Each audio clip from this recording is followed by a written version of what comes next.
Bloomberg Audio Studios. Podcasts, radio, news.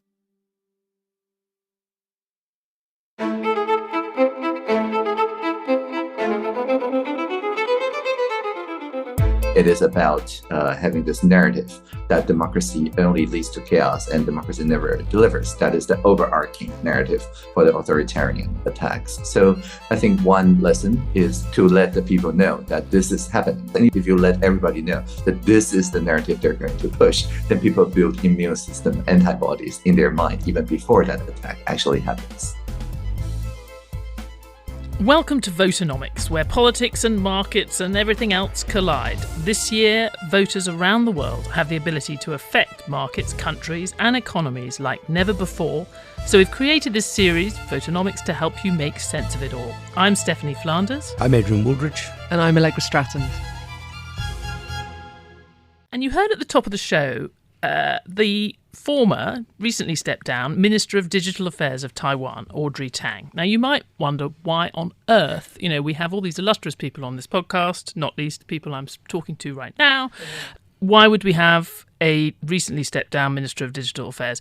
But Audrey Tang, for the last several years, has been absolutely the front line of the misinformation war, which, of course, we're all worried about being above and beneath the surface of these big elections that we're facing in the UK and the US and other countries, because Taiwan, as she says herself, has been the country most subjected to cyber onslaught on all fronts, whether it's around the senior US politician Nancy Pelosi's visit to Taiwan, and most recently the election where China clearly didn't want to have someone win the presidency in Taiwan who was considered to be sort of pro-independence or some form of independence for Taiwan. I mean, Allegra, you and I spoke to her and it was just a fascinating conversation about that. Yeah, it was fascinating, and it was quite chilling as well, because when I was asking her if she, the incidences that we've seen in the UK of possible disinformation and Russian bots stirring up division and so on, and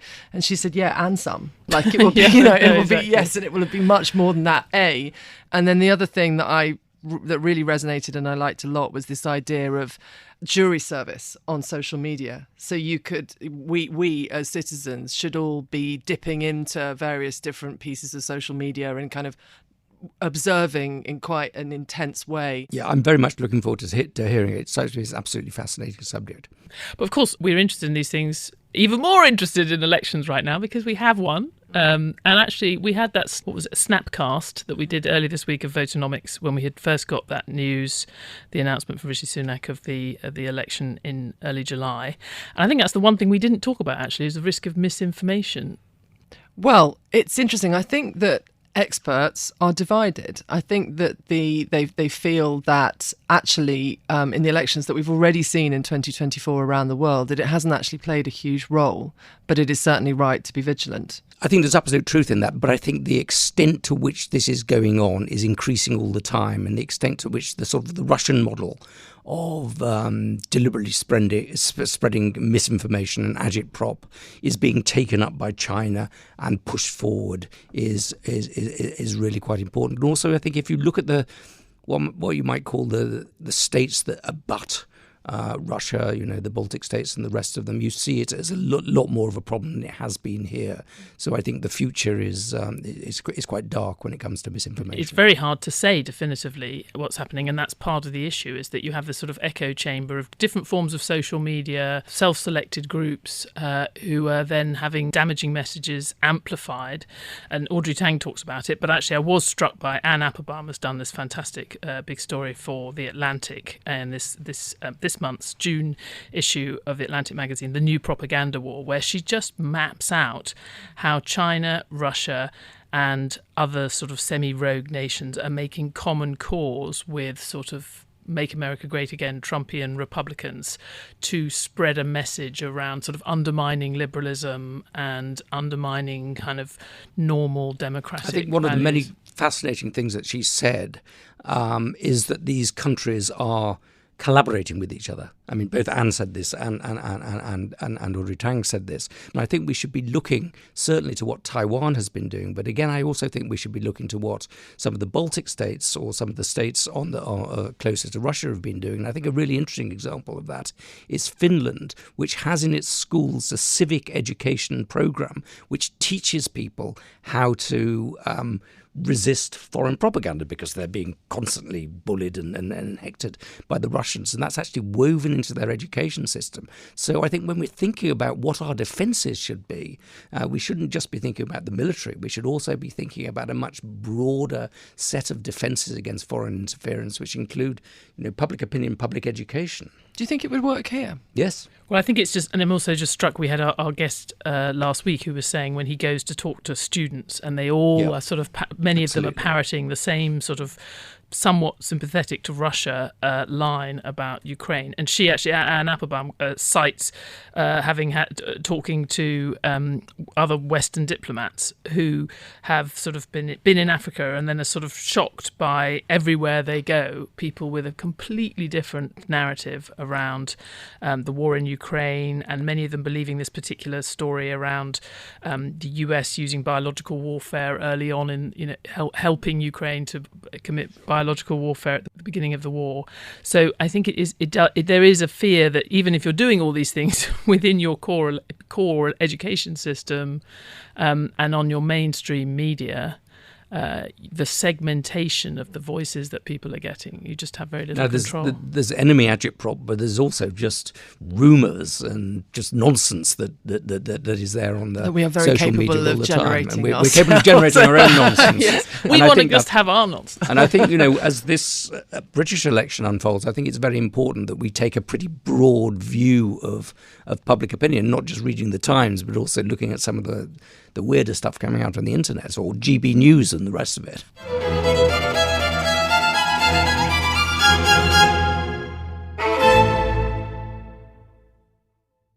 While we're talking about, this sort of the risks of what might happen in the UK election, I think, we also have that US election. We've been running a swing state poll because, as you both will know, the 7 swing states, they are the ones that will decide the outcome of this election. And actually, the latest poll has just come out, had some quite interesting results, particularly on this subject of foreign interference and also the risk of violence in and around the elections. We can go back to a friend of Voternomics, Nancy Cook, our top reporter in Washington, covering all things campaign and economic policy and much else.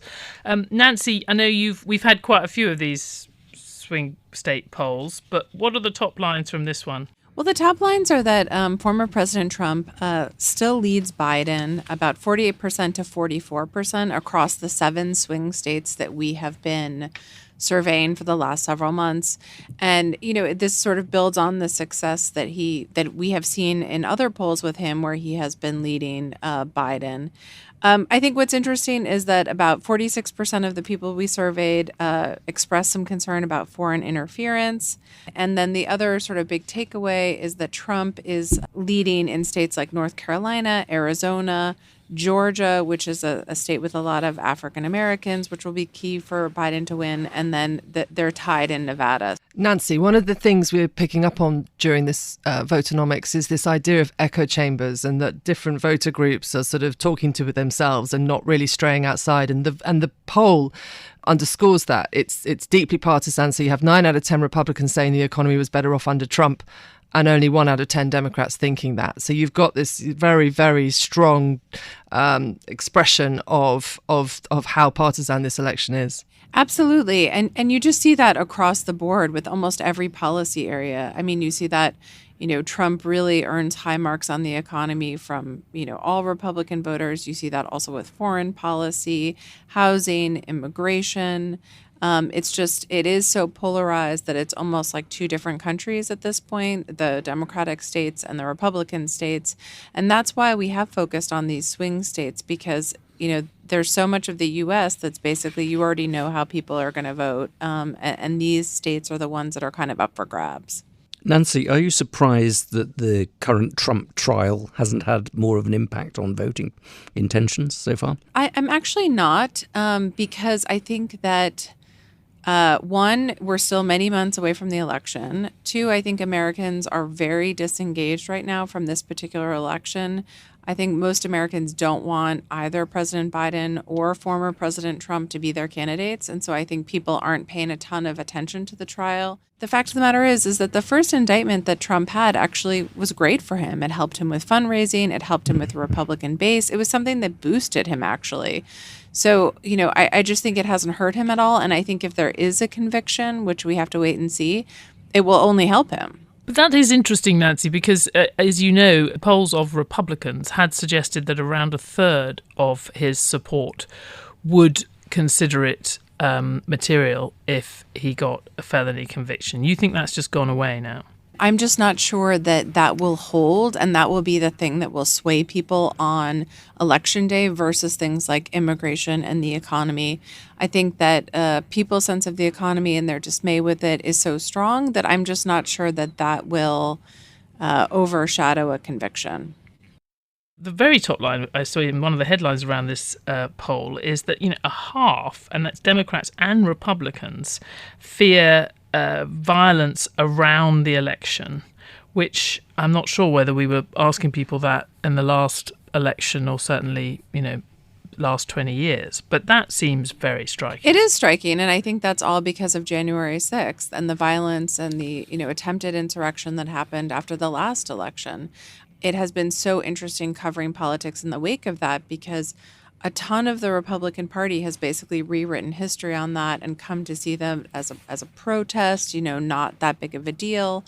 But I think that regardless of who wins in November, Democrats or Republicans, there's a fear that whoever is the loser, there will be a lot of protests and there will be violence. And I think it's really a stark data point in this poll. I did notice we had a fascinating piece by Josh Green earlier the last couple of days that pollsters and people taking focus groups on both sides weren't looking for it, but kept on tripping up over people concerned that President Trump, if re-elected, would then try to stay in office beyond the 4 years and violate the constitutional limit on 2 terms. Yeah, I love that piece as well. And I think that it is a concern among particularly independents.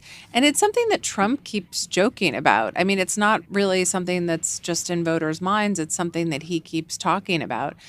He spoke before the National Rifle Association in Dallas, Texas on Saturday, and he joked about, winning a 3rd term. In the U.S., you can only win 2 terms. That's what the law says now.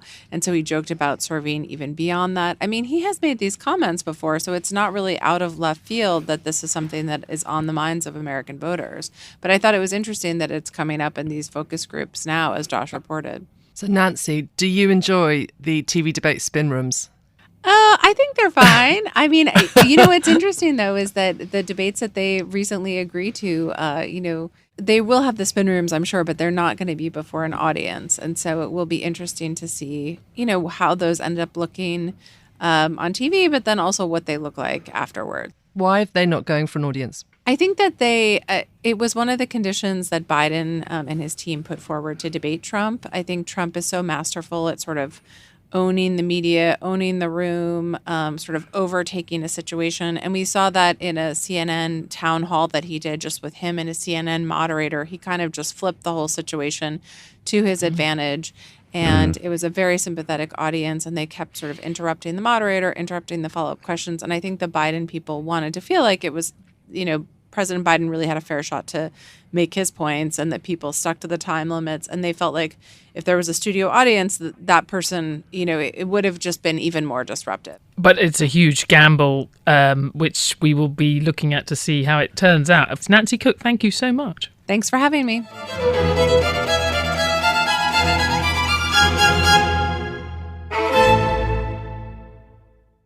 So now on to that interview with Audrey Tang, Taiwan's former Minister of Digital Affairs. She's literally just stepped down, and she feels Taiwan has been many years ahead of the rest of the world in having to respond to the threat of misinformation and cyber wars influencing elections. So I started by asking her, how does she think we're doing so far, and what do we need to learn before going to the ballot boxes later in the year? Taiwan has been on the forefront because we're the most heavily targeted. And according to VDEM, for the past decade, every year we're the top of the world in terms of the foreign information manipulation received. So we know something about information manipulation. And it's not just elections. When the Ministry of Digital Affairs first started in August 2022, a few weeks before that, Nancy Pelosi, the then US speaker, visited Taiwan in a historic visit. And we saw the whole spectrum of destructive attacks, hack and leak, encouraging physical protest, and all that in a very coordinated way. It's about creating an information vacuum. It is about having this narrative that democracy only leads to chaos and democracy never delivers. That is the overarching narrative for the authoritarian attacks. So I think one lesson is just to pre-bunk, to let the people know that this is happening. This is not about pro a candidate or against a candidate. This is about an overarching narrative that says democracy never delivers, democracy only leads to chaos. And if you pre-bunk it, if you let everybody know that this is the narrative they're going to push, then people build immune system antibodies in their mind even before that attack actually happens. So just to explain that Nancy Pelosi visit, obviously the Chinese government had not wanted any senior US politician to visit Taiwan. So that's why you had that kind of concerted attack. And the more recent time when people were concerned about Taiwan was around the time of the election at the start of this year. Were you applying some of the same lessons for that? Yeah, definitely. For example, in every election, we already know that the counting process is going to be the main attack for not just cyber attack, but mostly information operation. People would accuse that the counting was rigged. People would accuse the election officials of siding with one particular candidate. People would dispute the result of the election and so on. These are all traditional information operation targets. In Taiwan, we countered that by participatory counting. So for the past few years, we restructured our counting process. We have a paper-only ballot. And so when people count those paper-only ballots, they take each and every one out. They show it to 3 different angles. And the 3 major parties, they're YouTubers, they're recorders, they're participatory counters, they all film the process. And so each and every paper ballot was counted this way. So we didn't use digital technology to speed up the tallying process, even though maybe electronic tallying can finish what used to take 4 hours in 40 minutes. We conclude it's not worth it. The participation is important because when the inevitable information operation happens right after the counting process concluded, that there was rigged counting and so on and so forth, actually it didn't spread very far. Even though we have evidence that foreign information manipulators put a lot of resource in getting all those conspiracy theories to spread, all the 3 party leaders, they have their YouTubers and their campaign people in that particular counting station. It's all documented. So all they can say after the fact is that there's no rigging of the election. So it limits the basic reproduction number, the R0 value of those information manipulation. So even though they threw a lot of resources into spreading this particular message, we fixed this problem by inviting everybody into the counting process. This is something that electronic tallying cannot do as easily. Audrey, the way you're describing recent events is very sophisticated digital literacy. Tell us your observations looking at these huge elections in the UK, in America, and how resilient you think those electorates really are. In Taiwan, we don't even use the word digital literacy or media literacy anymore in our curriculum. We always say digital media competence, because literacy is when you are viewing the news, maybe with a critical eye, but still mostly as a consumer, whereas competence is when you're a co-producer of information. And the great thing about getting high schoolers or even primary schoolers into the collaborative fact-checking is that it changes their family dynamic. Usually the children, when they introduce a new platform, a new ecosystem, and so on, the parents and grandparents are sympathetic to it. And what we have found is that it is not the checked facts that inoculates the mind. It is the act of going through fact-checking, of thinking like a journalist, that inoculates the mind, which is why it's so important to combine that with the curriculum and with this all family exercise. When you look at America and the UK and the many, many other polls taking place this year around the world, do you think people know what's coming? I think what's really needed is that it comes from not just credibly neutral sources, which I understand in the US it's difficult to come by now, but rather from each and every party, from each and every denomination, from each and every even religion and so on, community leaders and so on. I just published a book on this, is about collaborating across people who were like ideologically or politically opposite of each other, but each side agreed that democracy is a process that requires some commonly agreed facts. And for that, we need cross-checking instead of just taking one institute and upholding it as the most rigorous. So a cross-checking ecosystem is always superior to just a single, like this information oversight institute or things like that when it comes to pre-bunking and debunking issues. And the other thing, especially for career public servants, is that even if you didn't anticipate something and you cannot pre-bunk it, as long as you respond within an hour, it's as good as if you've pre-bunked it. So we ensure in Taiwan that if we missed some pre-bunking targets, we always respond with a hopefully slightly humorous message on mass media 60 minutes or less after we detect that it is going to trend. And the reason why is that the Korea Public Service, through the press release channels, actually reaches more people than conspiracy theories. And if it's a little bit humorous, it also spreads faster than the conspiracy theories. So for an average person, they actually receive the clarification first before they receive the disinformation. You were a pioneer, Audrey, developing open source technology before going into government, but also you've been a force for this very collaborative, transparent process, which you were just describing. I mean, I think that's built up a level of trust, which you're not always going to get with other kinds of government fact-checking in other countries. In fact, I was struck by a recent example in Senegal where there'd been a fake news law that actually was associated with the incumbent government, in effect, trying to prevent a lot of opposition discussion on TikTok and in other places. And funnily enough, that law backfired because the opposition leader had been somewhat silenced by those laws, but there was so much curiosity about him that people went out and found out about him, and they ended up voting him into office. But in a lot of cases, don't we see that it is in fact quite authoritarian governments that are then using the language of fake news and talking about citizens needing to be protected from it? So how do you develop trust and avoid that problem? Yes, I think this is a great observation. Taiwan is the top of Asia when it comes to not just freedom on the net, but also journalistic freedom. And because my parents were both journalists, I would never say the words fake news to them or to anyone really, because to me, information manipulation is fundamentally about getting people to distrust the democratic process. This is not about pro or anti-establishment, pro or anti any parties and so on. For the polarization attacks that we have seen for most of this year, after the generative AI capabilities getting enjoyed by all the information manipulators, the easiest way is not to push for fake narratives, but just to amplify the parts of the opinions that looks like hate messages across party lines, across ideological lines, and just put a lot of resource in amplifying those polarized messages. And then the polarization hurts the democracy by itself. And fact checks can do little about such polarization attacks because it's not factually wrong, right? So I think a lot of the work that we're now doing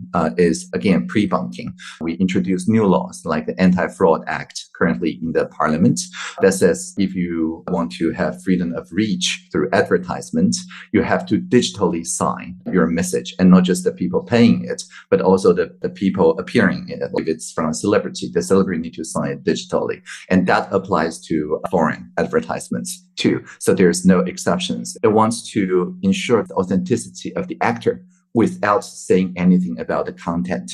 We've seen more and more that the content level laws do a lot of collateral harm, even with the best intentions, exactly as you pointed out, because it also interferes with the journalistic work.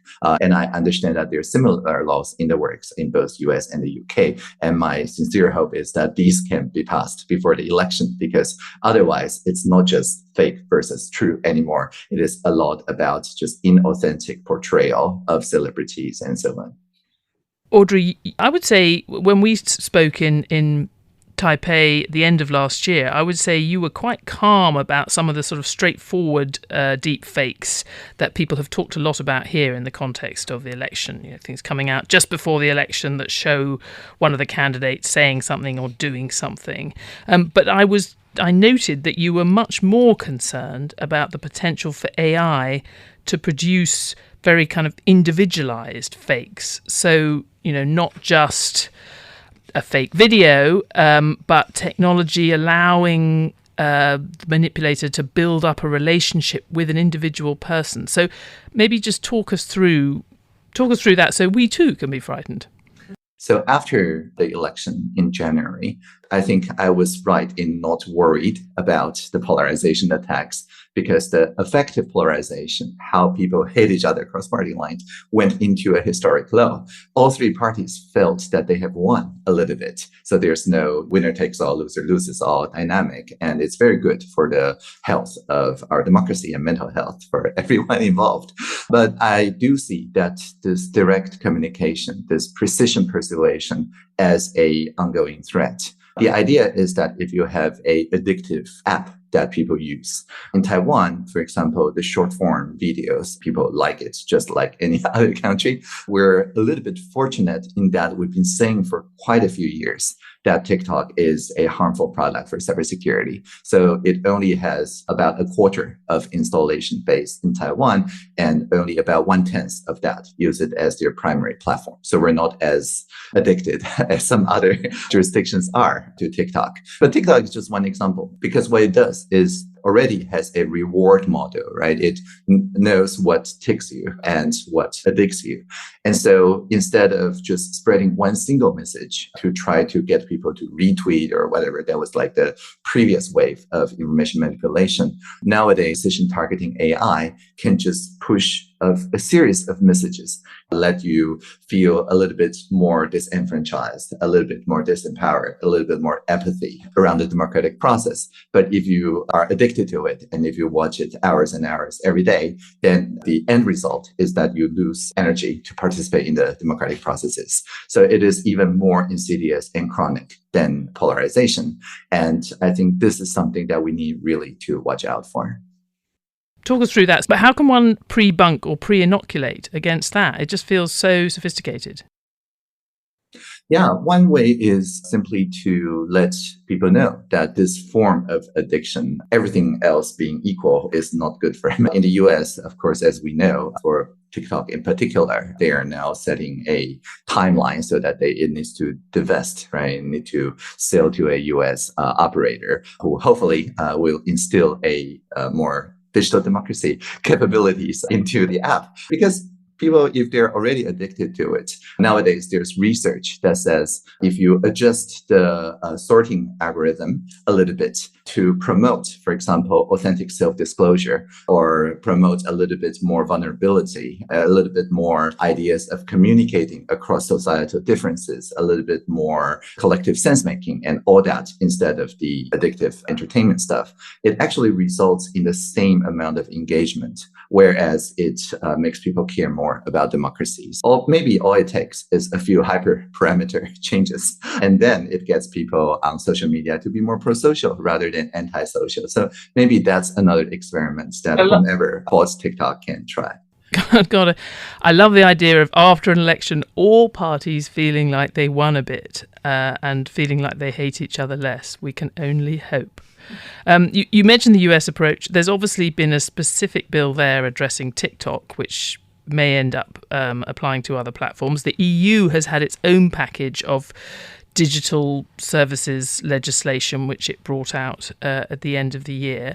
I mean, how would you compare the EU's approach to that of, say, the US or the UK? Yeah, I think the EU approach of assigning more liabilities and more duties to the gatekeepers is definitely a robust approach, because as soon as some platform reaches a certain percentage of the people, it doesn't matter where it comes from. It now has to comply with these duties. In fact, in our Anti-Fraud Act, that's precisely the approach that we take. So even if you're a foreign operator, as long as you hit X% of active Taiwanese user space and you sell advertisements, you're required. Audrey, you've been really eloquent describing all the different policy levers and mechanisms that democracy can put in place to try and protect itself, or in your phrase, inoculate itself against these problems. But can you just reflect for us, just taking a step back, on the threat, the enemy, the stimulus, the people that are seeking to spread these untruths? And I want to give you an example. In the UK a few years back, there's obviously been incidents since, but there was a very high-profile example where our footballers missed a bunch of penalties in the Euros. For your information, a high-profile football tournament. There was abuse, and huge abuse. Now, some of that abuse may have come their way anyway from domestic social media accounts, but equally, there was evidence that some of it was also stirred up from abroad. It seemed to be compounded, whipped up, amplified by foreign social media accounts. Can you just describe for us, is that kind of phenomenon here to stay? Is it going to get worse? Is it already very bad and we just don't realize it? Just give us a stock take. So when it comes to elections, we can always start from the ordinary, right? The classic cyber intrusions, cyber-enabled vote tampering, unauthorized access, data theft, and things like that. And ransomware and so on, all these are still here to stay. They're not going away. What worries us is that it's now evolving into what's called hybrid capabilities.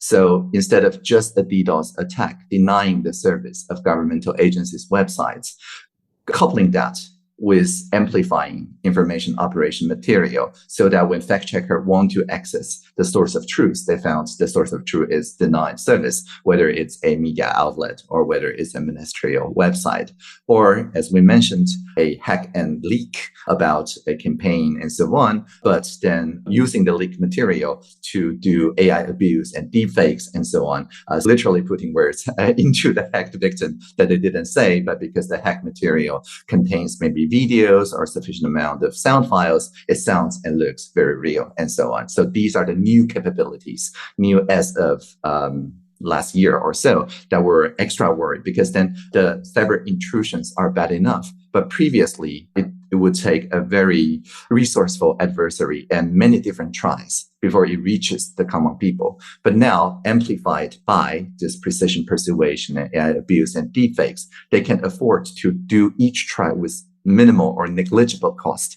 And so they can just keep trying until a narrative hits, and then we have a viral information manipulation. So, which is why it is so important to have this digital signature scheme, because it means that one person can only have one account. If you want to open pseudonyms, that's fine. But you sign it in a way, it's called zero knowledge, that still lets people know that it is just a single person, maybe anonymous, a single person behind it.